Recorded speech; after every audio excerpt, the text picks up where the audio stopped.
Hello guys, welcome back to my YouTube channel. Guys, RRC group D की joining process के बारे में बहुत सारे स्टूडेंट्स पूछ रहे थे कि आपके कौन कौन से डॉक्यूमेंट वहां पर सबमिट कराए गए, आप इसके बारे में इंफॉर्मेशन दीजिए। तो आज का ये पूरा वीडियो डॉक्यूमेंट्स के ऊपर है कि आपको कौन कौन से डॉक्यूमेंट्स रेडी करके रखना है ताकि आपकी ज्वाइनिंग प्रोसेस में आपको बिल्कुल भी प्रॉब्लम ना हो। तो गाइस, जब हमारी लिस्ट आई हुई थी तो वहां पर ऊपर डॉक्यूमेंट्स की लिस्ट कि आपको किन डॉक्यूमेंट को लेकर जाना है और उसकी फोटोकॉपी लेकर जाना है वो दी हुई है। बट आज मैं इस वीडियो में आपको डिटेल्स बता देती हूँ कि आपको किस तरीके से डॉक्यूमेंट्स के सेट रेडी रखना है। तो सबसे पहले जब आप वहां पर जाएंगे तो आपको डॉक्यूमेंट्स की एक चेकलिस्ट दी जाएगी जहां पर सीक्वेंस वाइज आपको डॉक्यूमेंट्स अरेंज करने हैं और अपनी फाइल में लगाना है। तो कौन कौन से डॉक्यूमेंट लगाने हैं मैं बता देती हूँ। हो सकता है कि सीक्वेंस थोड़ा आगे पीछे हो बट डॉक्यूमेंट्स आपके वही रहने वाले हैं।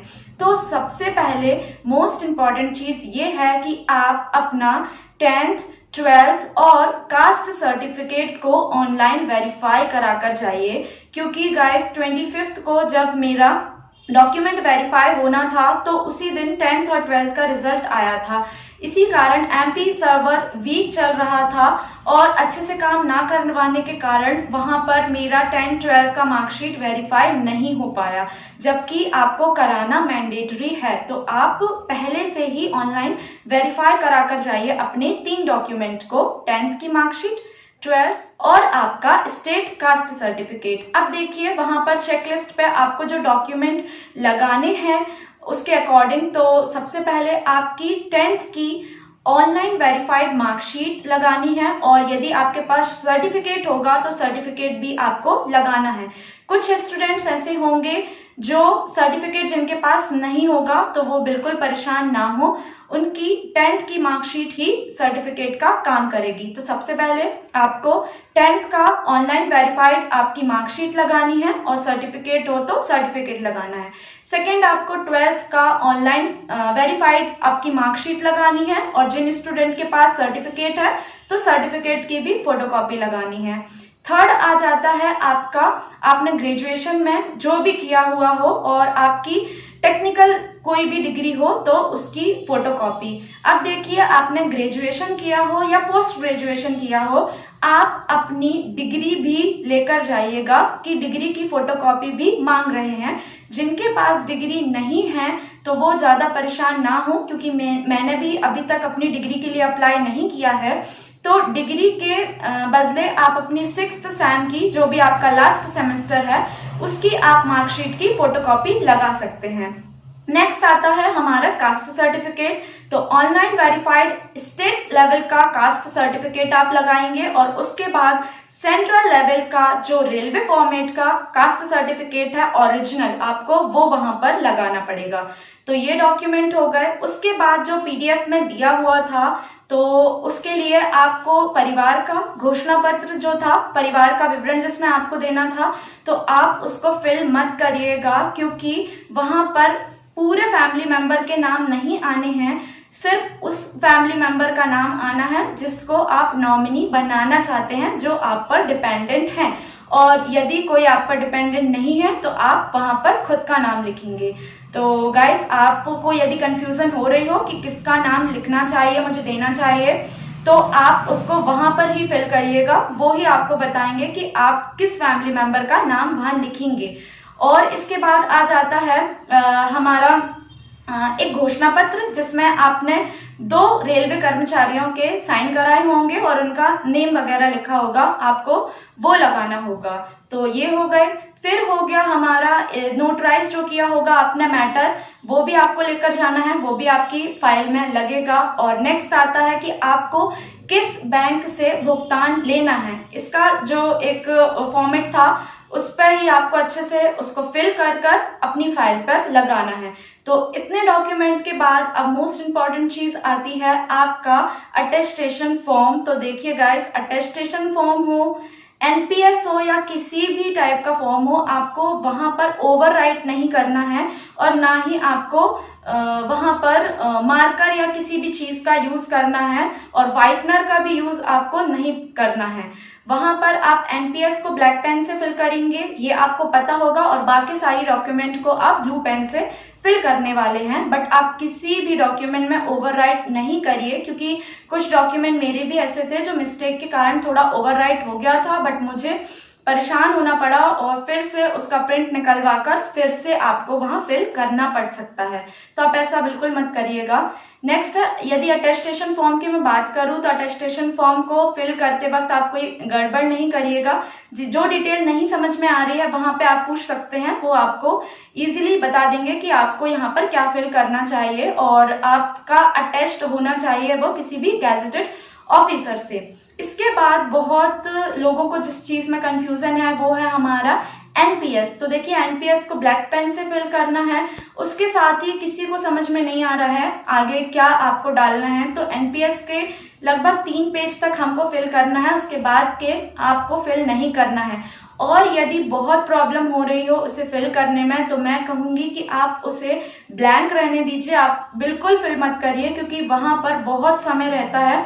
आप आसानी से किसी से भी पूछकर, या वहां पर जो आपको मिलेंगे सर या मैडम, तो आप उनसे पूछकर आप उसको आसानी से भरिएगा, मगर गलती मत करिएगा, क्योंकि एक डॉक्यूमेंट यदि आपके पास एक्स्ट्रा नहीं है तो आपको प्रिंट निकलवाना पड़ेगा या फोटोकॉपी कराना पड़ेगा, और आप वहां पर बहुत परेशान हो जाएंगे, क्योंकि फर्स्ट डे आपको सुबह से बुलाया जाएगा और शाम तक लगभग 6 साढ़े 6 तक बिठा के रखा जाएगा, क्योंकि बहुत सारे डॉक्यूमेंट्स होते हैं।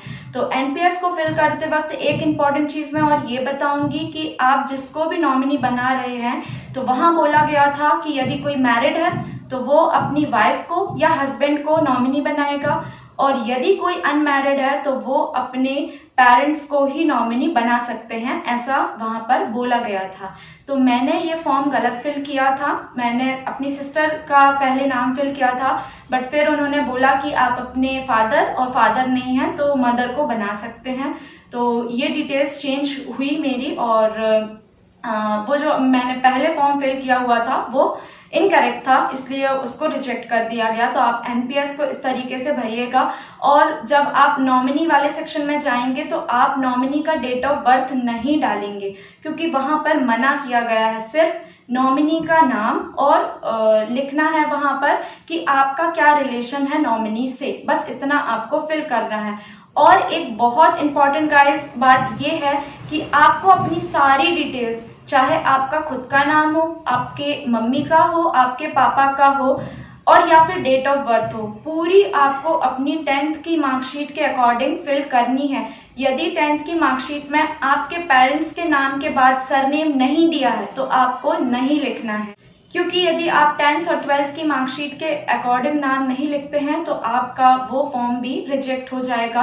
आपकी 10th, 12th और ग्रेजुएशन की मार्कशीट में सारा नेम एक सा होगा, तो आप जो अभी फॉर्म फिल करने वाले हैं उसे भी 10th और 12th की मार्कशीट के अकॉर्डिंग ही रखिएगा। तो जितनी भी डिटेल्स थी डॉक्यूमेंट्स की जो आपको यहाँ से ले जाने हैं वो मैंने बता दी।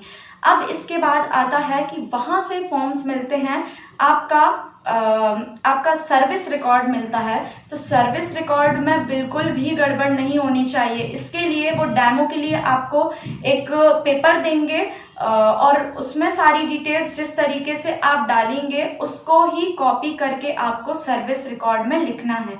तो आप सर्विस रिकॉर्ड में किसी भी तरीके की ओवर राइटिंग, या फिर आपकी हैंड राइटिंग अच्छी नहीं है तो कोशिश करिएगा कि अच्छे से लिखने की कोशिश करें वहां पर, क्योंकि वहां पर हम लोगों को क्लियरली बोला गया था कि सर्विस रिकॉर्ड हर किसी का एक है, तो वो नहीं आपको वापस से दिया जाता है, और उसमें गड़बड़ नहीं होनी चाहिए। तो कोई चीज नहीं समझ में आ रही है आप 10 बार पूछिए, मगर गलत फिल मत करिएगा वहां पर। तो सर्विस रिकॉर्ड और 2-3 फॉर्म हम लोगों को वहीं से दिए गए थे और उसे फिल करना था। इसके बाद हम लोगों को एक मैटर दिया गया था और बोला गया था कि 100 रुपए के स्टैम्प पेपर में इसे नोटराइज कराना है और आपको सेकेंड दिन लेकर आना है। तो लगभग हम लोग 6 साढ़े 6 बजे फ्री हुए और सेकेंड दिन आपको ये 100 रुपीज़ के स्टैम्प पेपर में आपको ये नोटराइज करा कर आना था, तो वो फॉर्म आपको नेक्स्ट दिन मांगे गए थे। और कुछ स्टूडेंट्स ऐसे हैं जिनके पास मार्कशीट की फोटोकॉपी नहीं है, या ऑनलाइन उन्होंने वेरीफाई नहीं कराया है, या वो डिग्री है मगर उसकी फोटोकॉपी लाना भूल गए हैं, तो वो स्टूडेंट परेशान ना हो। सेकेंड दिन जब आप जाएंगे तो आप वहां पर अपनी फाइल में इन डॉक्यूमेंट को बाद में भी लगा सकते हैं। तो जितनी भी फर्स्ट डे की डिटेल्स थी वो मैंने आपको अच्छे से बता दी है। आप इसके अकॉर्डिंग अपने डॉक्यूमेंट्स रेडी रखिएगा और फोटोकॉपी लगभग हर डॉक्यूमेंट की 4-4 लेकर जाइएगा। अब गाइस एक बात और मैं आपको बता देना चाहती हूँ कि एनपीएस के आपके पास 3 सेट होंगे।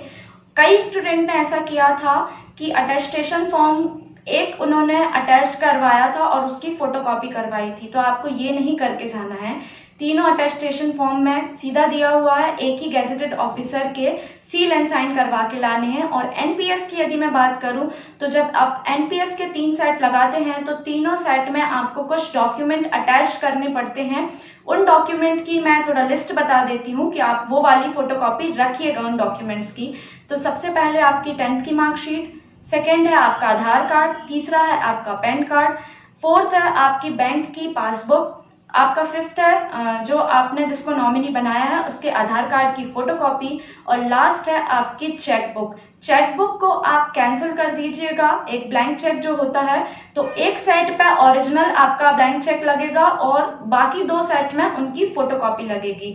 तो ये 6 डॉक्यूमेंट हैं जो तीनों सेट में आपके लगेंगे। तो मैं आपसे ये बोलना चाहती हूँ कि किसी भी डॉक्यूमेंट की आप लगभग 4 से 5 फोटोकॉपी लेकर जाइएगा, ताकि कहीं भी यदि कमी पड़े तो आपके पास तुरंत लगाने के लिए डॉक्यूमेंट हो। ऐसा ना हो कि आपके पास कमी है फिर आप फोटोकॉपी कराने वहां पर जा रहे हैं, क्योंकि शॉप्स इतनी भी पास नहीं होती हैं। तो आपके पास पहले से डॉक्यूमेंट होंगे तो आपको यहाँ वहां जाना नहीं पड़ेगा, आप तुरंत वहां पर लगा सकते हैं। तो जितने भी डॉक्यूमेंट आपको बताए मैंने, जितनी भी डिटेल्स आपको बताई हैं, आप वो सारी डिटेल्स को फॉलो करिए, उतने डॉक्यूमेंट्स को रखिए, आपको वहां पे कोई परेशानी नहीं जाने वाली है। और किसी भी स्टूडेंट के यदि कंप्लीट भी हो जाती है प्रोसेस या कोई लेट भी होता है, बट आपको वहां से रिलीज नहीं किया जाएगा, आप वहां से नहीं निकल सकते हैं। सारे स्टूडेंट को एक साथ ही भेजा जाता है, तो कोई भी स्टूडेंट परेशान ना हो, आराम से आपको टाइम दिया जाएगा। यदि कोई डॉक्यूमेंट समझ में नहीं आ रहे हैं